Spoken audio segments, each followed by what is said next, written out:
O áudio que vocês vão ouvir agora é parte do podcast Xadrez Herbal. Caso vocês queiram ouvir mais sobre esse assunto e outros temas de política internacional, é só ir em xadrezherbal.com.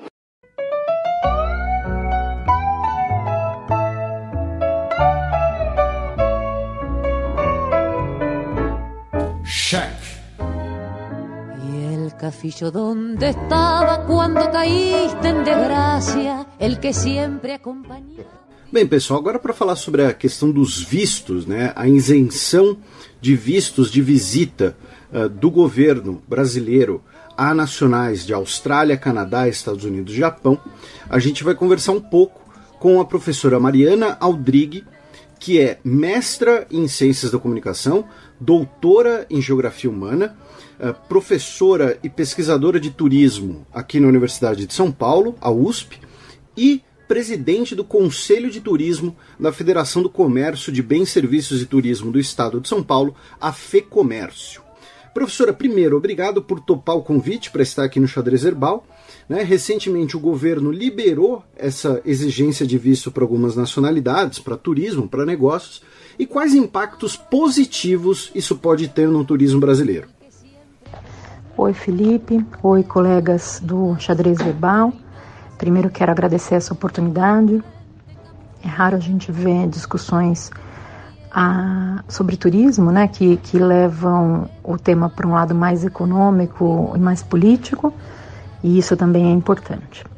Você me pergunta sobre as vantagens, né, os impactos positivos da isenção dos vistos, e aí eu preciso te dar um pouco mais de contexto. A Organização Mundial do Turismo vem trabalhando o que eles chamam de seamless travel, ou seja, uma viagem sem muitas intercorrências, uma viagem sem rugosidades, na melhor tradução possível. Seria um mundo em que não houvesse necessidade de visto, em que não houvesse necessidade de fila, de passaporte, de tempo dedicado a cumprir burocracias. É claro que isso é uma utopia, mas desde que eles começaram a estudar a questão das barreiras, e essas barreiras podem ser geográficas, podem ser virtuais, podem ser legislativas, o visto apareceu como um elemento que dificulta o desenvolvimento do turismo. Não o visto pela sua própria existência, até porque soberanias nacionais, e você precisa saber, ter dados estatísticos, assim, mas a burocracia do visto. Então, o visto impresso, a entrevista, a presença em consulado, ou embaixada, ou em escritório, o custo, os trâmites, a validade, tudo isso foi mapeado e é considerado um empecilho, especialmente para países em desenvolvimento. Com isso, quando se fala a sério do desenvolvimento do turismo em diferentes países, uma das questões colocadas seria a isenção unilateral. E por que unilateral? Porque ela seria parte de uma estratégia de convidar outras nacionalidades para virem para cá, se mapeados que o visto foi uma questão que ajudou na mudança da escolha do destino. Isso já foi mapeado para o Brasil, e sim, isso é verdade, não só para os Estados Unidos, mas para outras nacionalidades. Porém, os norte-americanos são o nosso segundo maior mercado de turistas hoje. E o seu principal motivo de visita segue sendo o turismo de negócios. Quando você faz turismo de negócios, a sua empresa é responsável por providenciar os documentos, enfim. Então, tanto faz, né? Realmente você não tem muita liberdade para escolher para onde você vai. Você tem que vir para o Brasil e você vai tramitar a documentação. Então, a primeira resposta, de fato, os impactos são inicialmente e teoricamente positivos. Agora, da forma como isso foi feito, no momento em que foi feito, sem estar vinculado a nenhuma outra estratégia, né? Embora a gente tenha lido que sim, a estratégia, ou que sim, faz parte de uma linha de promoção, mas vou te falar que não. Houve pouquíssima participação do turismo na composição dessa negociação. A gente pode ter um acréscimo de visitantes, Segundo dados da Amadeus, houve um acréscimo de cerca de 25% na procura por vistos desde o lançamento do visto eletrônico no ano passado. Eu não consegui ainda organizar os dados para ver se houve um acréscimo no número de desembarques. Então há uma diferença, né? Se você procura por visto, não necessariamente significa que você vai realizar a viagem. E pode ser só um grupo de empresas tomando já iniciativas pensando nas viagens de negócios, mas de fato eu não tenho essa informação e não quero dar uma declaração equivocada. Então, pelo menos para sintetizar o que eu quis dizer, sim, pode haver aumento do volume de turistas estrangeiros, porque um grupo que responde melhor à ausência de burocracia pode voltar a se interessar pelo Brasil quando comparado com outros destinos que não exigem esse visto. Ao mesmo tempo, quais os principais desafios que a indústria do turismo enfrenta pensando no turista estrangeiro? Na infraestrutura, violência, costumam ser sempre muito citadas como exemplos.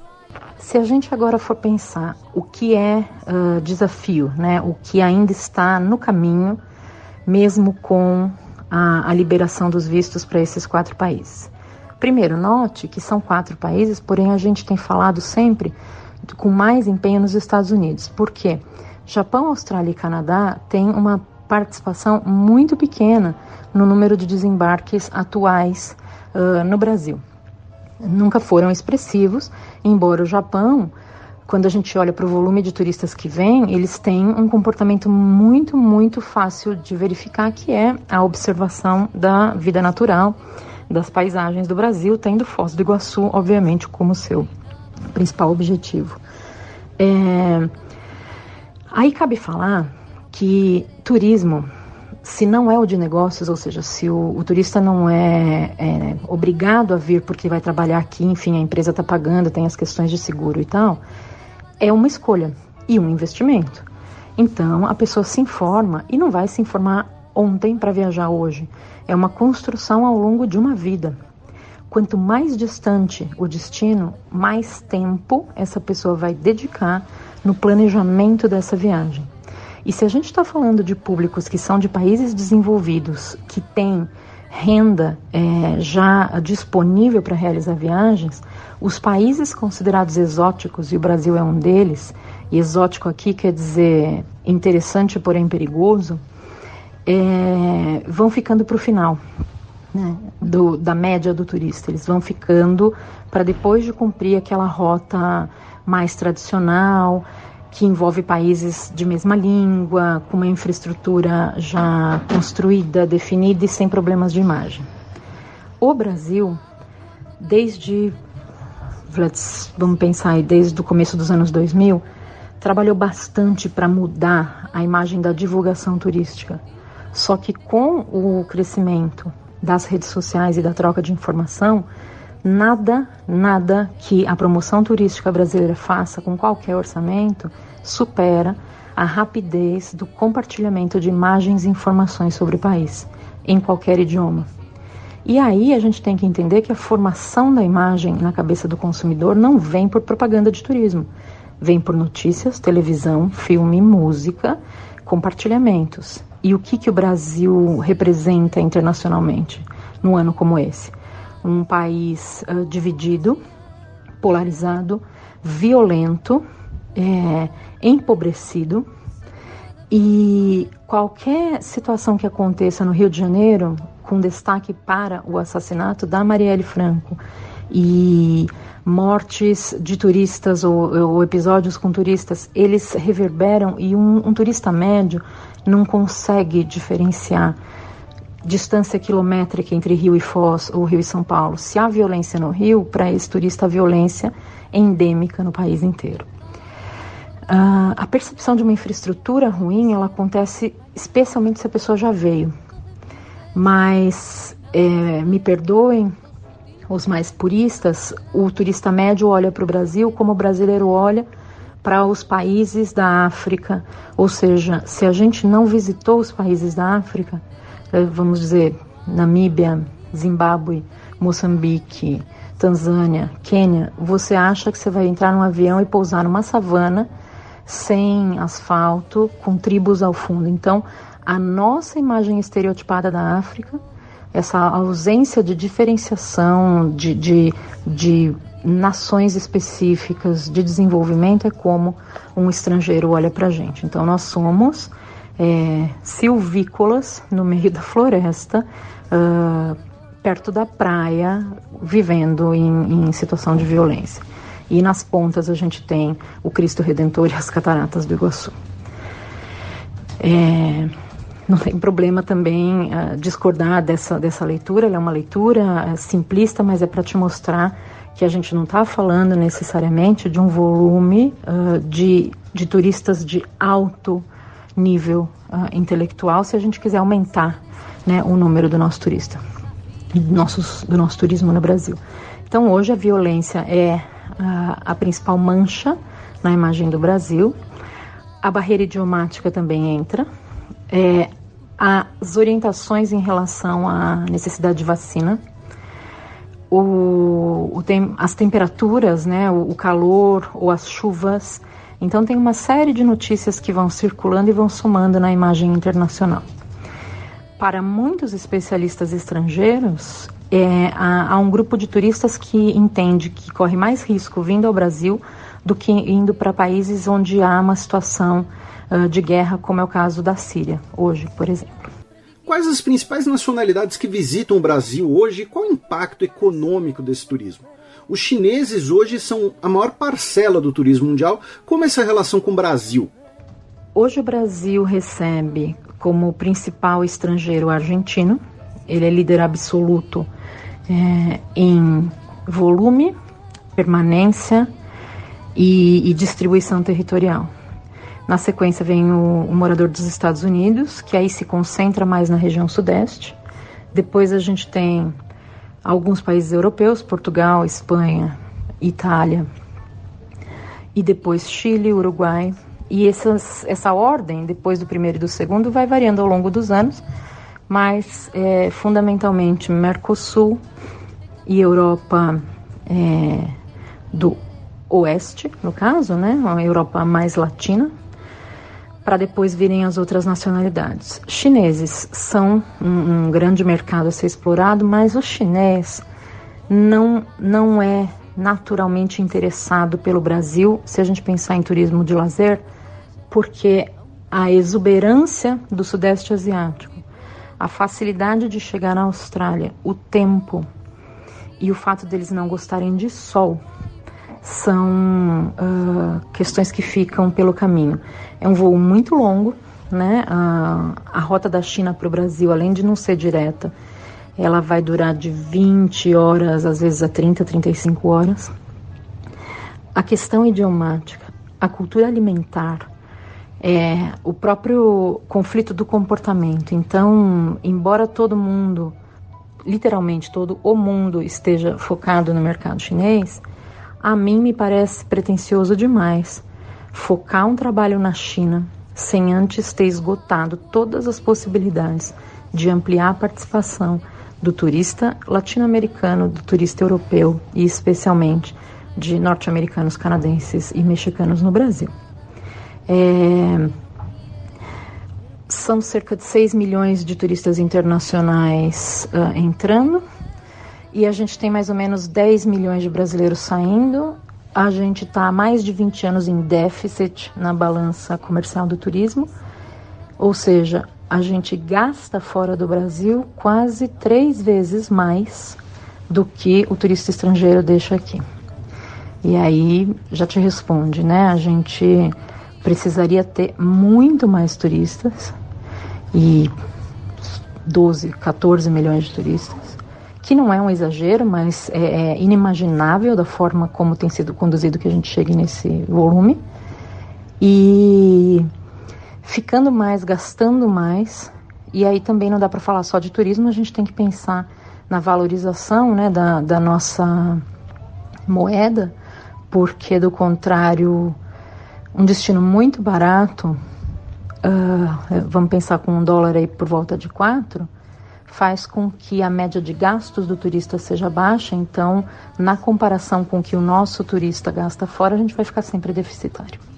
Para a gente fechar, quais políticas podem ser adotadas ou são necessárias para que o Brasil se torne um país mais atrativo para os turistas estrangeiros?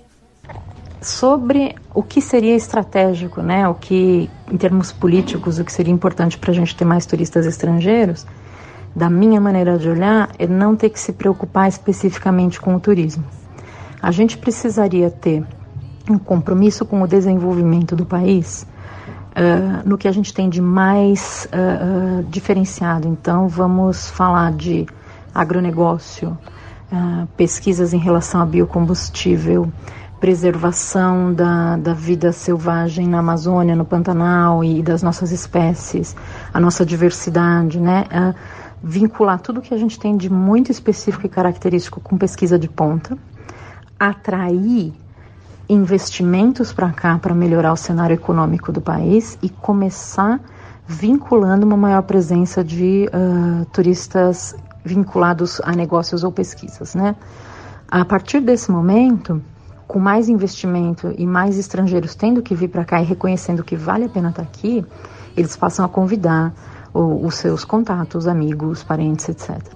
E aí a gente vai expandindo o desenvolvimento. Então, me soa ingênuo pensar em não vamos melhorar a infraestrutura para atrair mais turistas. A conta não é simplista, ela não funciona assim.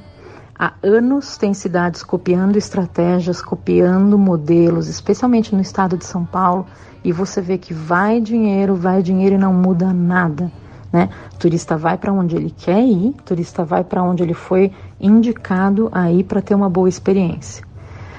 A gente também precisa aprender que há coisas super interessantes para fazer no Brasil e que o nosso mercado consumidor doméstico é muito importante. Então, o próprio brasileiro precisa gostar e recomendar.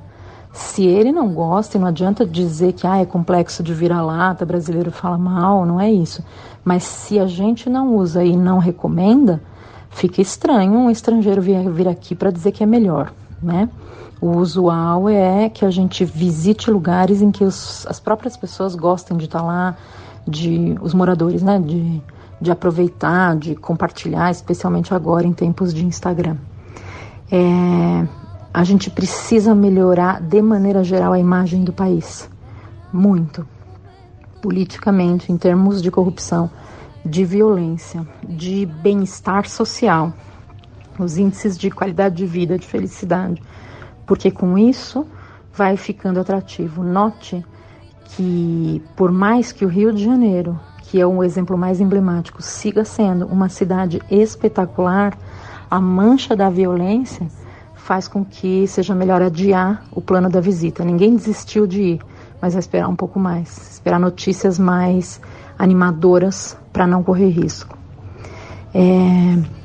Como eu disse antes, o turismo internacional ele é um investimento que vai dinheiro e sonho, e dificilmente as pessoas vão querer se frustrar. Então elas vão escolher destinos onde a impressão de segurança e de satisfação em relação à escolha, ela é quase que garantida antes da viagem. Então, de maneira bem simples, eu começaria tentando conversar com o maior volume de pessoas para que entendam que solução de turismo não é exclusiva para turismo. O turismo é que se beneficia das soluções urbanas e de segurança para toda a população, indistintamente, né? Não é em um bairro, não é em uma cidade, mas é de maneira geral. Então, quanto melhor a gente trabalhar para fazer com que esse país saia dessa situação terrível que ele está hoje, mais fácil vai ser perceber o resultado com o turismo estrangeiro. Bem, professora, obrigado, pela sua presença. E aqui no podcast, toda semana, a gente tem uma brincadeira de dar uma dica cultural, pode ser um filme, um livro, e a gente sempre estende isso para os convidados. O que você indica aí para o pessoal esta semana? A minha dica cultural seria, onde quer que você esteja, onde quer que você more, separa um tempo, nesse fim de semana ou durante a semana, para olhar o lugar que você mora com os olhos de quem não mora aí. É É fácil caminhar, é fácil se deslocar, dá para entender a sinalização. Mesmo que a pessoa fale o mesmo idioma que o seu, é possível encontrar as indicações. Tem como melhorar com a contribuição das pessoas? É possível deixar mais limpo, mais organizado, mais fácil de entender? É isso que vai fazer um lugar ficar mais agradável para qualquer visitante. Então, é como se fosse pingar um colírio de turismo, sabe? Dá uma limpadinha no jeito de olhar e para de olhar com o hábito, olha como se fosse novidade. O que vale a pena, o que pode melhorar. E faz isso sempre, se puder. Um pouquinho por dia a gente vai exercitando um olhar que é ao mesmo tempo crítico, mas com otimismo, com uma disposição de encontrar soluções possíveis. E óbvio, né? Livros, filmes, séries nos ajudam a exercitar esse olhar para os outros lugares. Então, todas as dicas que forem compartilhadas têm meu apoio. Abraço a todos.